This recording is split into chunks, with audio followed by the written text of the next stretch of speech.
क्या आपने कभी ध्यान दिया है, हर शिव मंदिर में नंदी भगवान शिव के ठीक सामने बैठे होते हैं। लेकिन आखिर क्यों? क्या ये सिर्फ परंपरा है या इसके पीछे छिपा है कोई ऐसा रहस्य जो आपकी पूरी सोच बदल सकता है?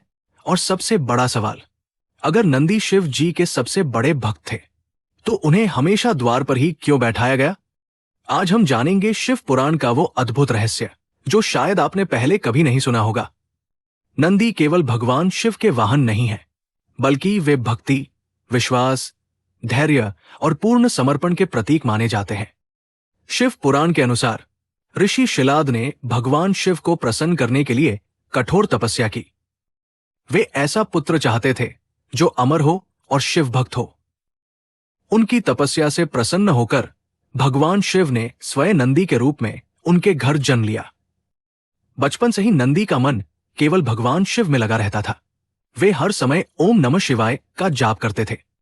एक दिन कुछ ऋषियों ने शिलाद ऋषि से कहा कि उनका पुत्र अल्पायु है। ये सुनकर शिलाद बहुत दुखी हुए, लेकिन नंदी ने हार नहीं मानी। उन्होंने घोर तपस्या शुरू कर दी। उनकी भक्ति इतनी प्रबल थी कि स्वयं भगवान शिव और माता पार्वती प्रकट हुए। भगवान शिव ने नंदी से कहा, आज से तुम केवल मेरे भक्त नहीं, मेरे गणों के प्रमुख और मेरे सबसे प्रिय हो।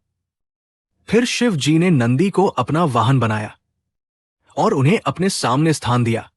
लेकिन इसके पीछे एक और गहरा रहस्य छिपा है, आध्यात्मिक रहस्य। नंदी हमेशा शिव जी की ओर देखते रहते हैं। ये केवल देखने का भाव नहीं है, ये पूर्ण ध्यान और एकाग्रता का प्रतीक है। नंदी हमें सिखाते हैं कि अगर जीवन में शिव को पाना है तो मन को भी नंदी की तरह केवल ईश्वर पर स्थिर करना होगा। इसीलिए मंदिर में लोग पहले नंदी के कान में अपनी इच्छा बोलते हैं।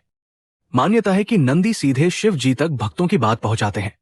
और शायद आपने ध्यान दिया होगा, नंदी और शिवलिंग के बीच कभी नहीं चलना चाहिए, क्योंकि ये भक्त और भगवान के बीच के पवित्र संबंध का मार्ग माना जाता है।